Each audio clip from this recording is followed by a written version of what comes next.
La question se pose parce que on voit très bien qu'il y a il y a un regard très pointilleux sur le besoin électrique au Congo et que les moyens sont mis en place. Il y a un regard qui est quand même assez pointilleux pour répondre aux besoins. On fait des foyers en termes de production électrique et vous avez parlé de, si je me trompe pas, de 800 mégawatts aujourd'hui en production.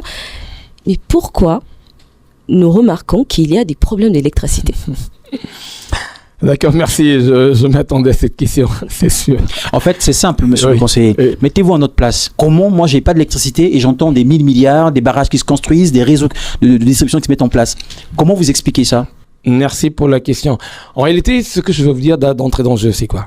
D'entrée de jeu, nous devons savoir que nous avons pris du retard dans l'investissement. Il faut le savoir, dans le secteur. Nous étions en train de rattraper aussi le retard. OK?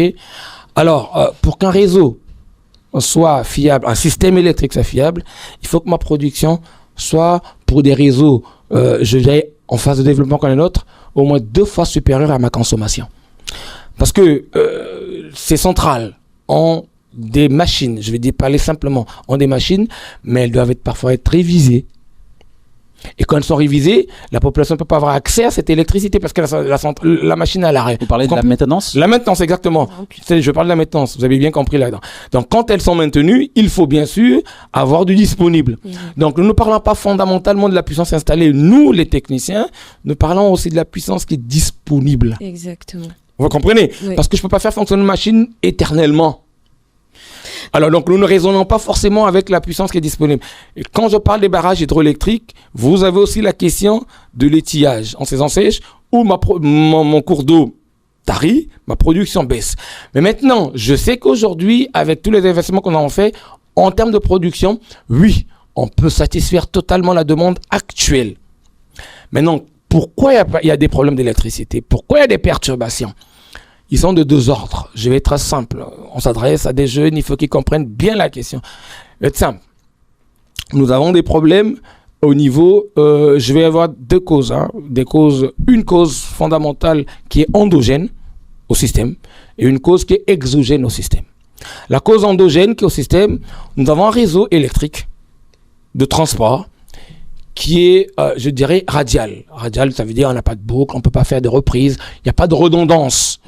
Si vous êtes en train de faire ce montage avec une seule caméra, rassurez-vous, si la caméra tombe en panne, on est tous foutus. Tout est foutu. Mais parfois, vous pouvez récupérer par d'autres caméras de secours, ainsi de suite. Vous voyez ce que je veux dire? Oui. Donc, on n'a pas de redondance.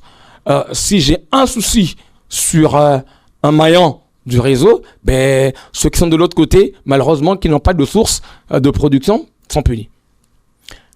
Si vous vous rappelez, nous venons de traverser une crise il y a à peine 2 semaines, ou 1 semaine, il faut le dire, où des pylônes sont tombés. Vous voyez?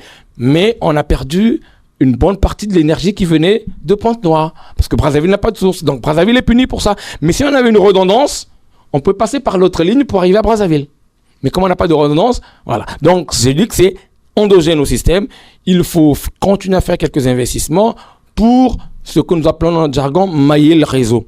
Ça, c'est au niveau du transport. Il faut continuer à faire quelques investissements. Maintenant, au niveau de la distribution, toujours comme cause endogène, je retiens, les réseaux sont aujourd'hui assez vétustes, il faut le reconnaître. On a fait des investissements en production, en transport également, mais les réseaux sont assez vétustes. Et on va en parler également tout à l'heure, on est en train de faire quelques investissements au niveau de la distribution pour remplacer ce qu'on appelle des transformateurs, mais ça, c'est des transformateurs à très haute tension au niveau de nos postes d'injection. Mais encore, ça, ce sont les causes endogènes.